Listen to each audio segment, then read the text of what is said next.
16 ounces every single day. So it's kind of backfiring on them. I know. I'm sure you probably didn't expect such hard-hitting journalism, but inquiring minds just wanted to know. I feel like we needed to get that out of the way before we get to, the other things that maybe are not so important to know, but really, like your testimony. And let me ask you too, I do want to ask you, is your real name Smiley? My real last name is Smiley. I did change my first name for the stage. This is an exclusive, but my real legal name is Robert, but I changed it to Bob because it sounds better on stage. But Smiley is definitely my last name. So it's basically comedy or dentistry, and there's so much science in becoming a dentist. So I bought a joke book, and it started my career. Yeah, I'm very lucky with that last name because I've got comedy friends like Darren Streblow. Nobody knows how to spell Streblow, so they're not going to be able to look him up very easily. And so I do feel like when I first started, I got a little bit of a break with a great last name. You really did, because I believe that there's no such thing as coincidence. God knows, and he has a sense of humor. I mean, we know this, and really, I do think that laughter is good medicine for us. And in a world that's so serious, Bob, I mean, I see kids who are just afraid, and parents who are afraid, and families who are afraid, and we're always talking about doom and gloom and doom scrolling and thinking about the world's going to end. I mean, even just looking at presidential election with apocalyptic language, that's just infusing our society.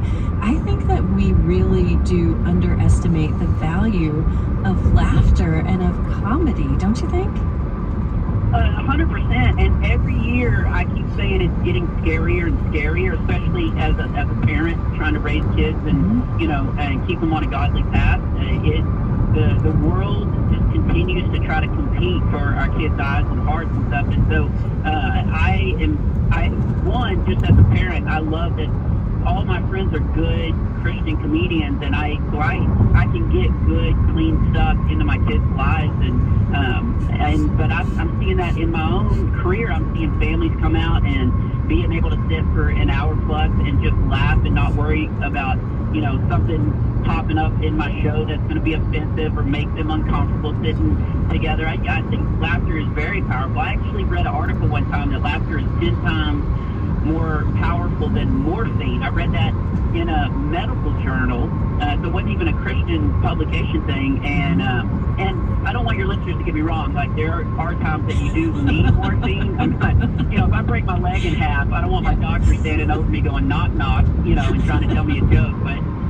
But laughter, it releases endorphins, and it does have this healing power. And so it is an honor that God kind of tapped me to be a part of that world of spreading some laughter, which I kind of view as spreading joy and then sometimes healing. Because I have a lot of people come to my shows that say I haven't laughed like that in a year or 6 months, and just because people are really burdened and there's a lot going on in the world, just like you referenced some of it, and it can be scary. So it is nice to just take a little break and be reminded God's in control and that there's still joy to be found.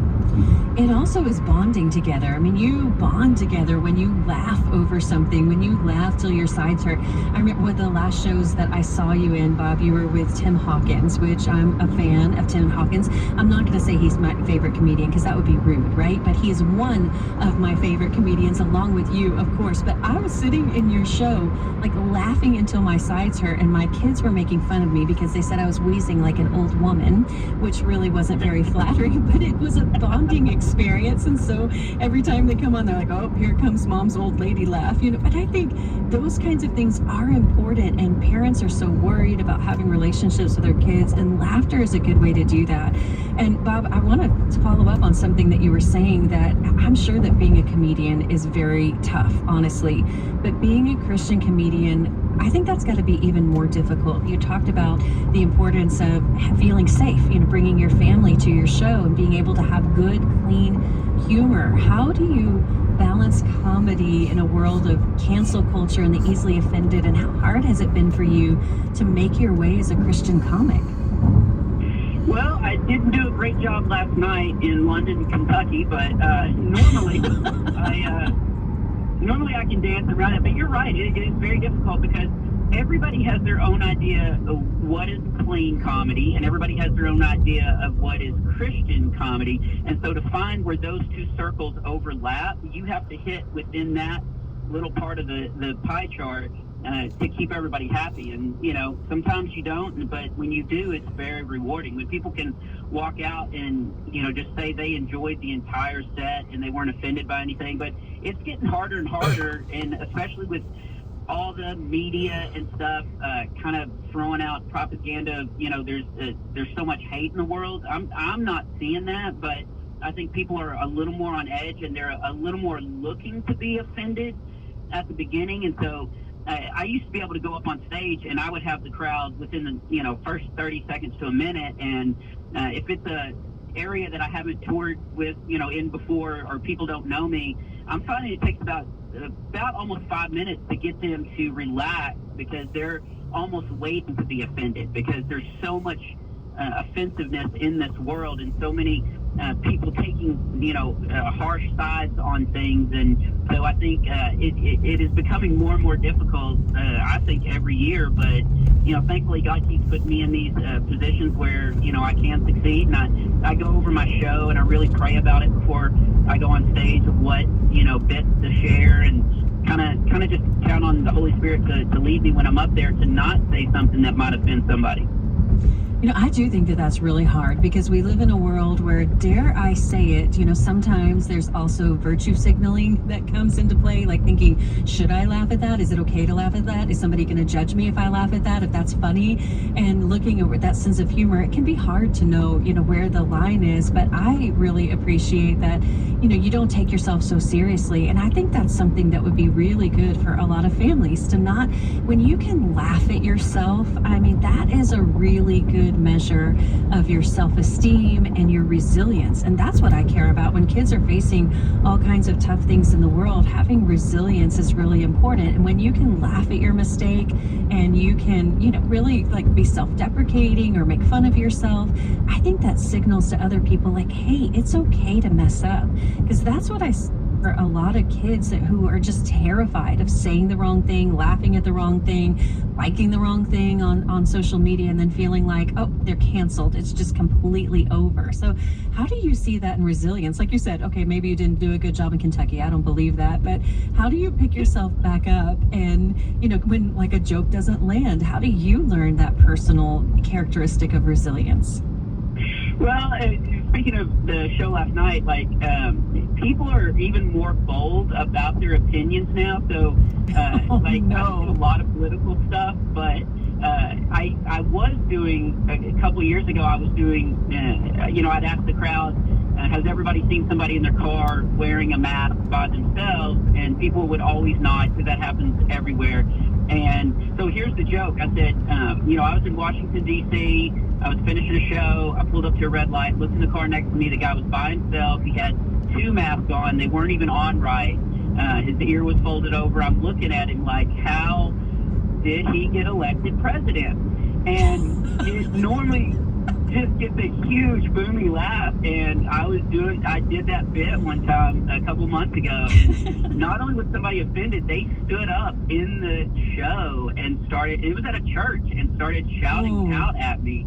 And I was like, oh, so that's something I'm seeing new in culture, is people are getting even more bold about when they're offended. And I think it comes from social media, because we can always voice our opinion. And with social media, we, are kind of protected. There's the old joke that, they're writing it from their mom's basement, and where they live. And, so they get more bold. But I'm seeing that in real life, too, is where people not only are offended, but feel like they have to protest and all that. So you kind of got to dance around. You got to really think through your show before you get up there, and know what area you're in, and kind of read the crowd even better. I like to hang out in the lobby before the show, just to meet people and stuff, just to kind of see where they're at, and see, if it's a bunch of families, I'll do more kid stuff, and talk about being a parent and things like that. So you learn all these tools to kind of sidestep offending people. And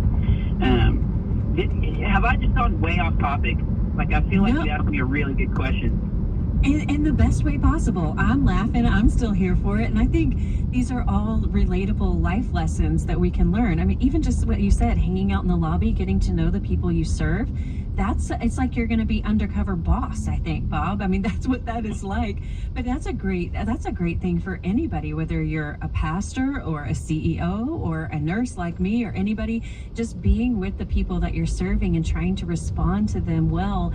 I think that says a lot about who you are, because when you're in your position where you're standing behind the microphone, and I can relate in a very small way, thinking about being behind the microphone, I don't think, okay, do I want to sound good? I think, am I going to serve people well? Are they going to walk away from what I said feeling encouraged, feeling uplifted? And that's exactly what you're describing. Well, when we come back, I want to know more about your faith journey, Bob, and your family.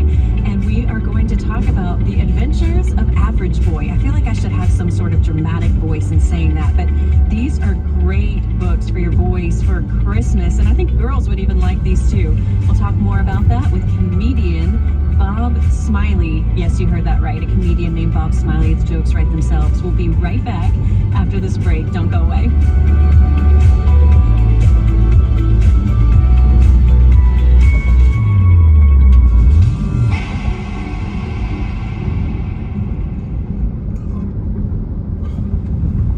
Hello, Americans. I'm Todd Starnes. Stand by for news and commentary next. A commercial jetliner had a near collision with a UFO near New York. The Pentagon says the airline crew reported to the FAA the object looked like a cylinder. The UFO spotted over the Atlantic Ocean off the New York coastline. Now, the Pentagon published a report this week alleging there have been more than 700 UFO cases between last year and this year. There was a time when such stories were relegated to late-night radio shows. But over the past few years, members of Congress have called for hearings and investigations to determine if ET may be trying to phone home. There are reports, though, complete with video that raise serious questions about what's up there. Are we dealing with secret military craft, creatures from another planet? What about demonic forces? Leading many to wonder if, in fact, we are all alone in the universe. I'm Todd Starnes. Jesus' final words to his disciples were to go into all the world and teach the gospel, making disciples of all nations. For more than 27 years, Tomorrow Clubs International has faithfully answered that call by partnering with local churches in some of the world's poorest nations. Here's a report from a team leader. When children learn to follow Jesus, they become disciple makers, influencing their families and friends.